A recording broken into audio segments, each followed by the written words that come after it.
Bonjour, bonsoir. Alors aujourd'hui, je réponds à la question de Didi Diamond ou Didi Diamond.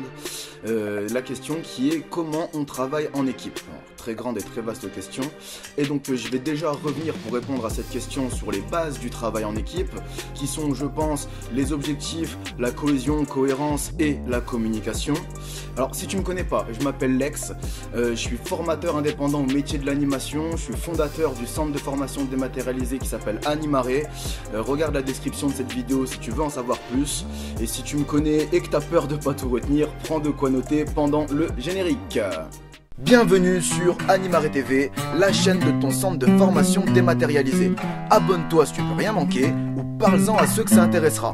Si t'as des questions sur les contenus ou des propositions de sujets à aborder, n'hésite pas à m'envoyer un message privé sur Animaré FB. Si tu veux juste donner ton avis ou ouvrir un débat, tu peux le faire dans les commentaires, c'est fait pour ça.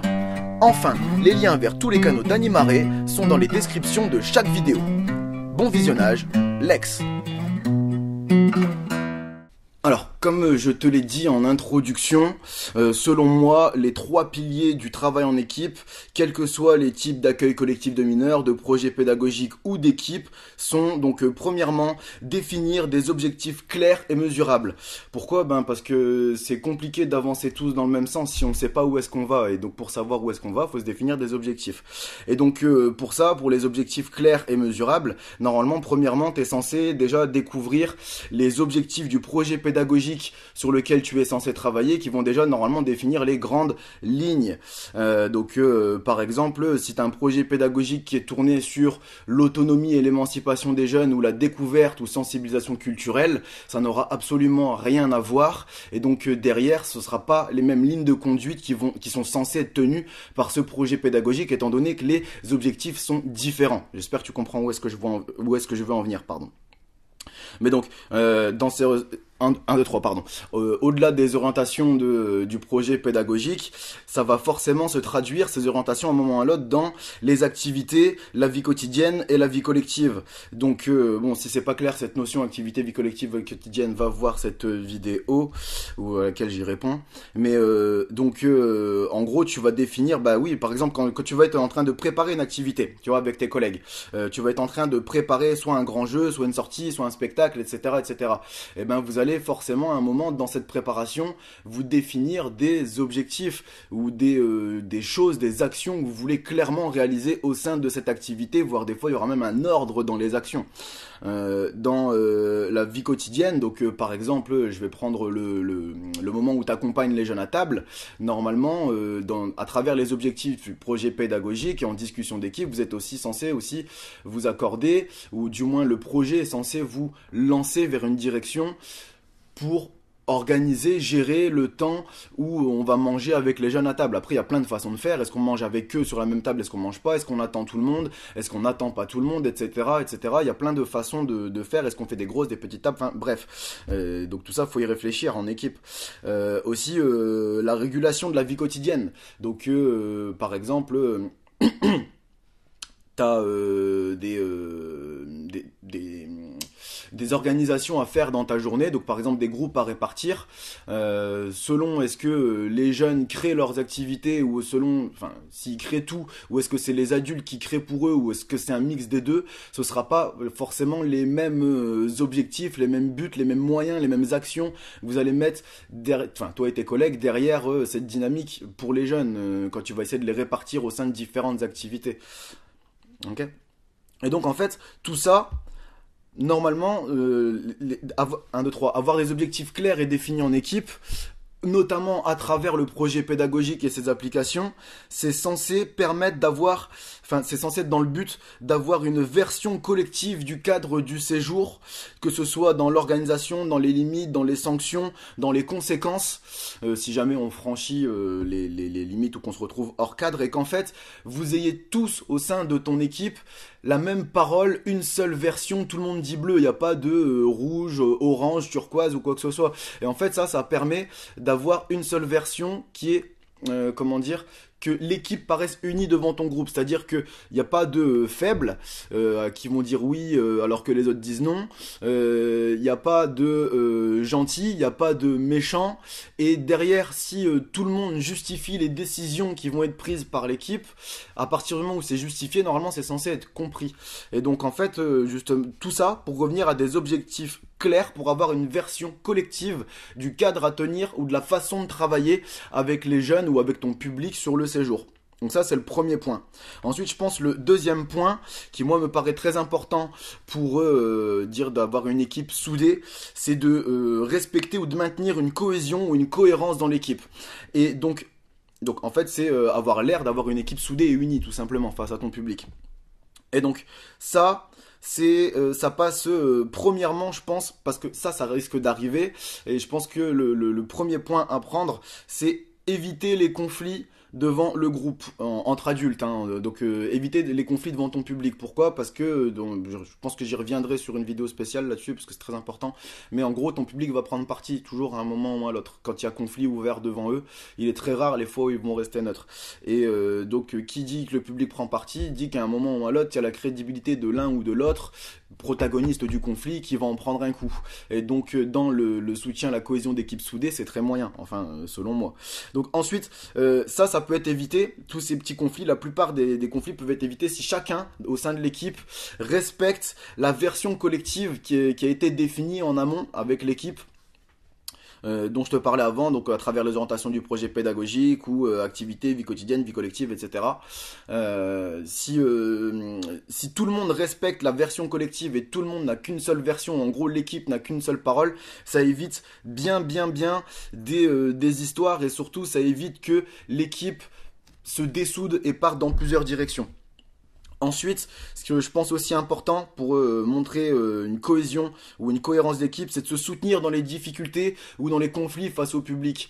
Si toi, tu vois, t'as un ou une de tes collègues qui se retrouve en grande difficulté, qui est en train de se faire bouffer par les jeunes, ou alors qui a du mal à tenir son activité et qui fait pourtant tout pour, mais que derrière, t'as les autres collègues qui l'abandonnent ou soit voir se foutre de sa gueule ou font semblant de pas voir ou font blabla, alors qu'ils pourraient donner un coup de main à ce moment-là. Derrière, il faut pas s'étonner si il y a des conflits dans l'équipe, si l'équipe se dessoude, si à un moment vous vous soutenez pas face au public. Ensuite, ce qui est bien aussi pour maintenir, pour garder une certaine cohésion, une certaine force, une certaine unité dans l'équipe, c'est de partager ses connaissances, ses informations. Donc quand on parle de connaissances, en gros c'est des méthodes et des ressources que toi tu vas appliquer, ou voire même de la pédagogie que tu vas appliquer à ton public, aux jeunes ou aux adultes que tu encadres. Et des informations, c'est des informations relatives au public. Donc il s'est passé ça dans tel groupe, là on a su ça de la part de tel parent qui nous informe ceci, cela, et donc ils vont venir récupérer. Bref, en gros, si soit tu partages pas tes connaissances alors qu'elles pourraient servir à d'autres, ou alors si tu partages pas des informations qui pourraient servir à d'autres, ça risque de se retourner contre toi, on risque de finir par t'en vouloir en fait. Et c'est tout à fait normal parce que à un moment ces connaissances ou ces informations vont nous être utiles pour travailler avec le public, et si on se rend compte qu'on aurait pu les avoir et que toi tu les as pas données pour X ou Y raison, en général ça passe pas. Ouais, je te conseille d'avoir une bonne raison pour pas avoir transmis tes connaissances ou transmis les informations. Ensuite, ce qui est important, je pense aussi, pour garder une certaine unité d'équipe, c'est de garder une présence active et d'avoir une répartition judicieuse des encadrants dans le groupe. Donc, c'est-à-dire que, oui, forcément, si on a besoin de toi et que toi, t'es aux fraises, ou alors tout simplement qu'on te trouve pas, on regarde à gauche, à droite, ou alors on te trouve, mais t'es dans ton téléphone, ou t'es en train de tchatcher, l'autre anime, ou t'es juste, tu fais la plante verte, ben ouais, ça risque d'être compliqué à un moment ou à l'autre pour l'unité de l'équipe. Et pareil, si toi t'es là, mais que, je sais pas, donner un exemple tout bête, hein. T'as déjà 3 adultes qui sont en train de s'occuper des jeunes à l'intérieur. On va dire que t'as la moitié de groupe à l'extérieur, t'as la moitié de groupe à l'intérieur, d'accord. Donc moitié-moitié, intérieur-extérieur.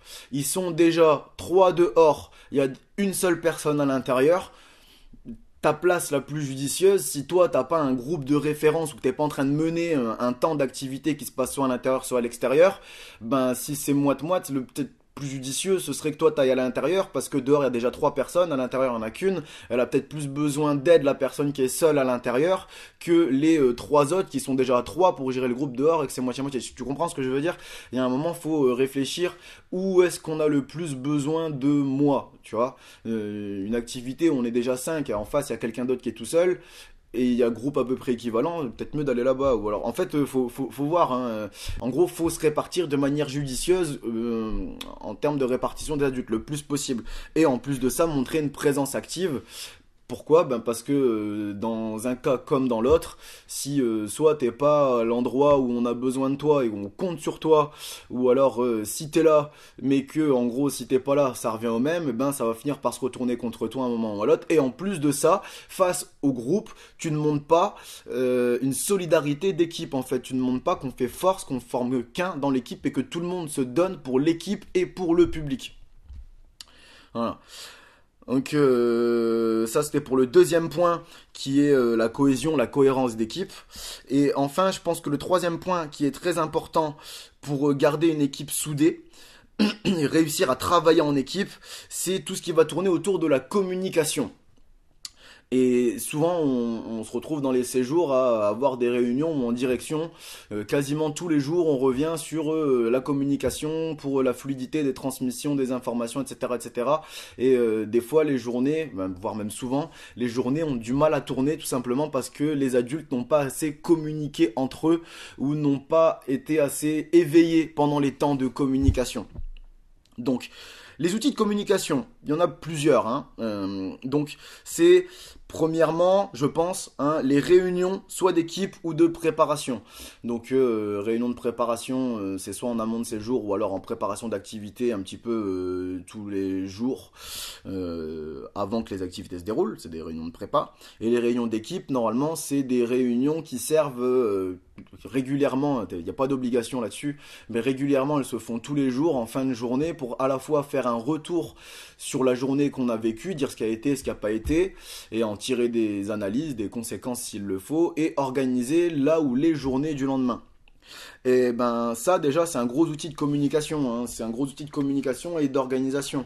C'est important d'être éveillé, d'avoir une présence active et de bien prendre note de ce qui va se dire dans les réunions et voire même nous-mêmes d'y participer activement et de donner nous des infos dans les réunions. Hein. Si tu gardes tout pour toi, il y a un moment où tes collègues auraient peut-être besoin soit de tes compétences, soit de tes connaissances ou soit des informations que tu as à transmettre sur le groupe enfin pour le groupe ou pour le séjour, ou voire même tes avis, juste donner ton avis à partir du moment où tu le justifies, ça peut être super important et ça pourrait servir la collectivité.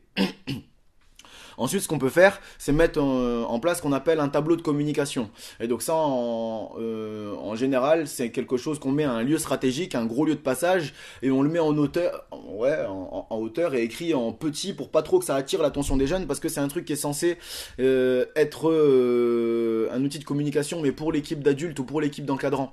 Et donc on n'écrit pas trop gros dessus, juste les adultes savent que c'est là, c'est en hauteur, c'est pas très visuel, mais les adultes, eux, doivent s'y rappeler, et dessus, normalement, tout le monde peut mettre des messages à faire passer, donc faut l'organiser un petit peu, mais t'as les messages de la direction vers l'animation, t'as les messages de l'animation vers la direction, et t'as un dernier onglet normalement libre où tout le monde peut mettre des messages pour tout le monde. Et normalement, quand tu mets ce genre d'outil là en place, il est fait pour que on le met à un endroit stratégique et qui que ce soit dans l'équipe pédagogique, dans l'équipe d'encadrant, animation, direction, voire même l'équipe de personnel de service peut aller regarder le tableau et s'il y a des informations qui lui sont destinées. Voilà, voilà. Ensuite, ce qui est aussi possible en termes d'outils de communication et qui marche vraiment bien, et moi je suis le premier à dire qu'il faut vivre avec son époque. Aujourd'hui, on peut faciliter la communication, la rendre fluide et efficace avec tout ce qui est soit les messages collectifs, soit les groupes qu'on a sur les réseaux sociaux, donc par exemple le groupe Snapchat ou groupe WhatsApp. Moi je préfère les groupes WhatsApp en l'occurrence, mais le problème c'est que aujourd'hui, même encore aujourd'hui, tout le monde n'a pas forcément un forfait qui permet d'avoir internet en permanence. Donc moi en général ce que je fais, je préfère tourner sur des messages collectifs. Mais si possible, j'aime bien tourner sur les groupes WhatsApp. Et il y a aussi un autre truc qui est vraiment pas mal, c'est utiliser des talkie-walkie. Si tu as les moyens d'avoir des talkie-walkie dans tous les endroits où tu captes mal, ça peut vraiment te servir. Ou alors quand tu fais des déplacements, quand tu as plusieurs véhicules sur un trajet, ou alors quand tu es en ville avec plusieurs petits groupes ou en forêt, etc. Enfin des talkie-walkie, ça peut être super efficace pour passer des informations très rapidement quand les téléphones ne sont plus de mise à cause du réseau. Voilà. Aussi, tu peux utiliser des temps de pause pour communiquer avec tes collègues. Donc, bon, en général, c'est rarement judicieux d'aller prendre sa pause avec toute l'équipe en même temps et d'abandonner le groupe, ok, le groupe, le public, les jeunes, etc. Mais des fois, peut-être soit pour faire passer des informations ou alors des fois se voir entre quatre yeux entre adultes parce qu'il y a besoin, il y a conflit qui va naître et ou alors qui est déjà né et il y a besoin d'en discuter pour le bien de l'équipe ou le bien de la suite du séjour ou de la journée ou de l'activité, etc. Tu peux profiter de prendre une pause pour aller discuter avec une personne. Faut pas que ça dure non plus 3, 4, 5, 6 heures, hein.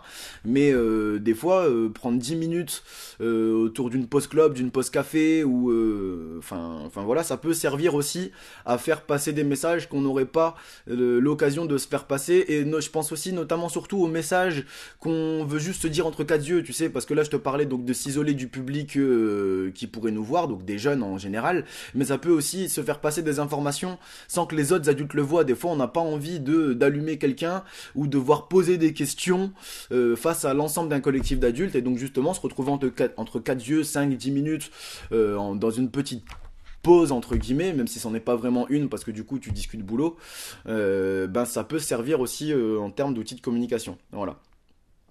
Et aussi, en termes d'outils de communication très rapides et visuels, on peut se servir de tout ce qui va être les affichages. Donc ça, c'est pas forcément pour des grandes idées, mais pour de la communication pratique, technique et rapide au fur et à mesure des journées, ça peut servir. Donc ne serait-ce que un planning pour savoir qui prend quel groupe, ou alors un planning pour savoir quelles activités sont tournées, ou alors moi ce que j'appelle un mur des têtes, un mur de présence pour savoir qui est dans quel espace dans le centre, etc. etc.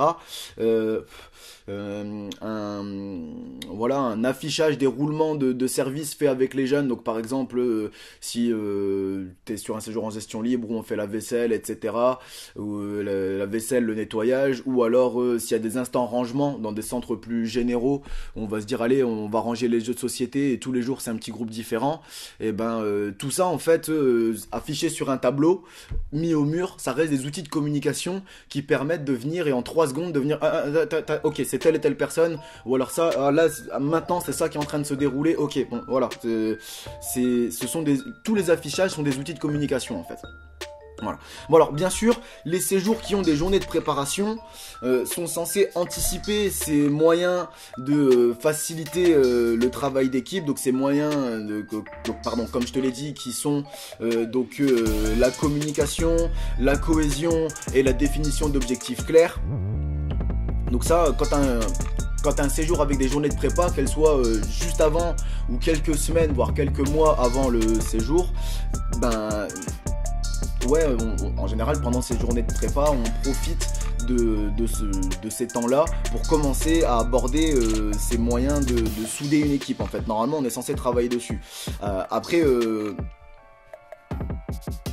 pour les séjours qui n'ont pas de journée de préparation, bah, ces points sont censés être abordés le plus tôt possible, le plus rapidement en début de séjour, ou alors derrière il faut pas s'étonner, dans un cas comme dans l'autre, hein, avec ou sans journée de prépa, que si on zappe ces points, il faut pas s'étonner après derrière que l'équipe a du mal à travailler d'une seule d'une seule vision, dans un seul sens, d'une seule voix face au public. Bon, dans les deux cas, il est tout de même possible que ton séjour se passe mal et que ton équipe n'arrive pas à travailler ensemble main dans la main même en ayant mis en place tous les outils que je t'ai cités, ou voire même d'autres, hein. Moi je t'ai dit les outils que moi je mets en place et qui me paraissent importants. Il y a peut-être d'autres personnes qui vont voir les choses d'une autre façon et ce sera tout aussi légitime. Après le but c'est je pense que le principal c'est d'en prendre conscience et de mettre en place quelque chose pour avoir une équipe soudée. Après, on n'est pas obligé de suivre les façons que je fais. Eh bien, Didi, j'espère avoir répondu à ta question. En tout cas, j'ai fait ce que je pouvais, du mieux que je pouvais, sur comment est-ce qu'on travaille, en équipe, pardon. En tout cas, moi, ce que je te conseille, c'est de faire ton maximum pour préserver l'unité de ton équipe pendant qu'il est encore temps. Et prépare-toi à devoir gérer le déroulement d'une journée sans personne, tout seul, sans personne d'autre que toi, tout seul, au cas où tu n'auras pas le choix un jour ou l'autre. Les jeunes comptent sur toi, et moi aussi. Si cette vidéo t'a paru utile, abonne-toi ou parle-en à ceux que ça intéressera. En attendant la prochaine vidéo, n'hésite pas à aller faire un tour sur Animare FB ou sur la médiathèque Animare. A bientôt, Lex.